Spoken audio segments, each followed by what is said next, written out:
Uni Eropa mengakui kesalahan, perang saudara pecah, warga Eropa haus darah, dan Eropa menjadi gila. Eropa dan para pemimpinnya adalah inkompetensi yang dipersonifikasikan dan tatanan tertinggi. Pendekatan mereka terhadap perang Ukraina yang sedang berlangsung telah diselimuti ketidakmampuan tingkat tinggi. Tujuannya adalah untuk melukis gambaran yang disebut persaudaraan Eropa mengabaikan kepentingan egoisnya sendiri. Tapi sekarang warga Eropa haus darah untuk para pemimpin Eropa yang sama, dan ini baru bermulaan.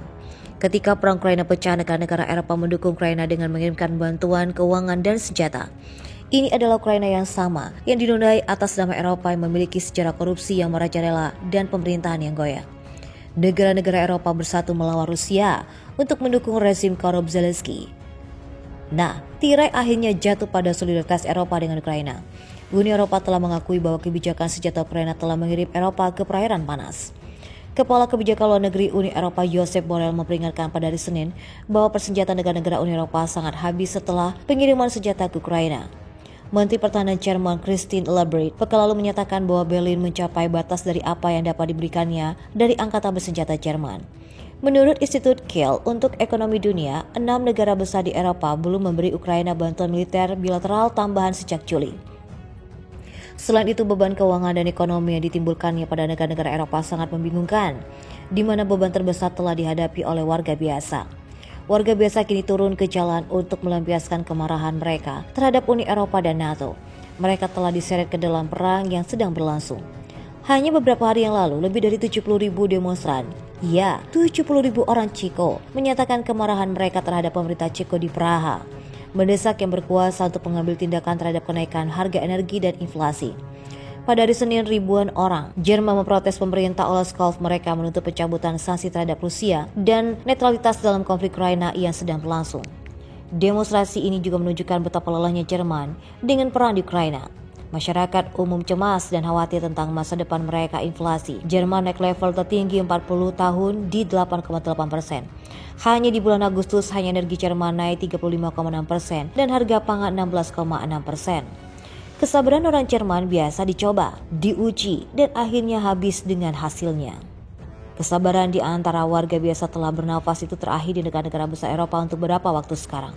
Musim semi Eropa telah dimulai, di mana pemerintah di Eropa jatuh seperti rumah kartu. Bulgaria datang pertama, diikuti oleh Italia, dan sekarang efek domino yang lengkap akan segera dimulai. Demonstrasi di Jerman sebagian besar telah disensor oleh media Eropa. Selain itu, bukan berarti UE tidak melibatkan datang. Menteri Dalam Negeri Jerman Nancy Faeser telah mengeluarkan peringatannya keras tentang protes di seluruh Eropa karena kenaikan harga energi. Akibat laju inflasi mencapai level tertinggi sejak tahun 80-an, protes juga terjadi di Roma, Paris, dan Belgia. Para pemimpin yang pertama kali mengadopsikan Ukraina seperti Mario Draghi dan Boris Johnson telah mengundurkan diri dari peran mereka karena keadaan yang sudah mengerikan berkembang di Eropa. Polandia dan Italia sekarang menghadapi pemilu yang akan datang, dan perubahan rezim diberikan Eropa telah menjadi gila. Kejahilan para pemimpin mereka tidak bisa lagi ditoleran oleh warganya. Mereka ingin jalan keluar dan kesengsaraan mereka, dan protes di Republik Ceko dan Jerman hanyalah trailer. AS dan Ukraina saat ini dituding tengah berusaha menjadikan negara-negara UE sebagai budak. Tudingan ini disampaikan oleh jubir Menteri Luar Negeri Rusia Maria Zakharova. Dikutip dari RT, Maria mengungkit soal proposal perjanjian internasional terbaru yang dirilis oleh Ukraina pada Selasa 13 September 22. Maria menyebut proposal tersebut adalah sebuah jebakan ekonomi untuk negara-negara UE yang dibuat oleh Ukraina dengan bantuan AS.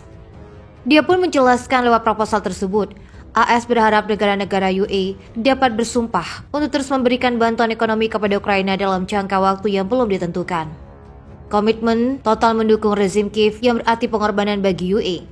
Maria mengukir bagaimana saat ini negara-negara UE tengah direpotkan oleh urusan internal negara mereka yang kacau memperdebatkan cara bertahan melewati musim dingin. Seperti diketahui, Rusia menghentikan pasokan energi ke negara-negara Eropa seusai disanksi oleh AS serta UE terkait konflik di Ukraina. Berdasarkan keterangan Maria, kehidupan negara-negara di UE semakin terpuruk seusai mereka mematuhi arahan AS terkait cara menanggapi isu konflik di Ukraina.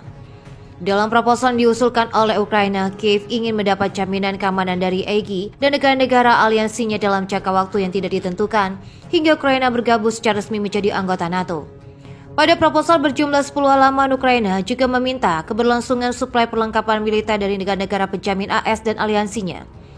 Di sisi lain, pemerintahan Presiden Rusia Vladimir Putin disebut sebagai inisiatif menghubungi Ukraina, menawarkan melakukan negosiasi damai dan gencatan senjata.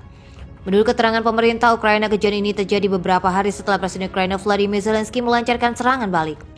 Dikutip dari RT, seperti yang diketahui saat ini serangan balik Ukraina berhasil memukul mundur pasukan militer Rusia di beberapa wilayah di Kharkiv. Wakil Perdana Menteri Ukraina Olga Shchevarsyah menjelaskan, saat Rusia menghubungi menawarkan negosiasi damai, pemerintah Zelensky menolak. Shchevarsyah menegaskan bahwa pemerintah Ukraina mau melakukan negosiasi damai seusai pihaknya berhasil mencapai tujuan militer mereka, yakni mengusir Rusia dari Ukraina serta merebut wilayah Donbas dan Crimea. Ekonomi Barat dan Uni Eropa serta Inggris tengah mengalami lonjakan harga energi tertinggi dan guncangan inflasi terburuk dalam beberapa dekade terakhir. Hal itu disebabkan salah satunya karena mereka secara sepihak mengurangi impor energi dari Rusia. Moskow telah berulang kali memperingatkan bahwa langkah itu akan menghancurkan ekonomi Eropa. Bagi Putin, ini adalah keputusan benar-benar bodoh. Jika seseorang mencoba menerapkannya, itu akan menghasilkan sesuatu yang baik bagi mereka yang melakukannya. Mengomentari krisis energi yang dialami oleh negara-negara Eropa, Presiden Rusia seperti dilansir dari Sputnik News menekankan bahwa tidak mungkin merusak hukum ekonomi yang sportif, objektif. Semuanya akan kembali pada mereka yang melakukannya seperti bumerang.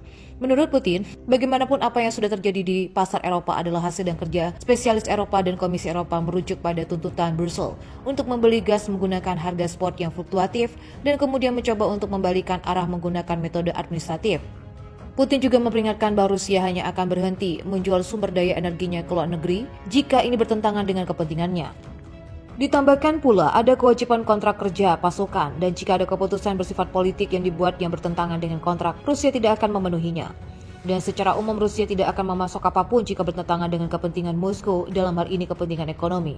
Rusia juga tidak akan memasok gas minyak, batu bara dan bahan bakar minyak.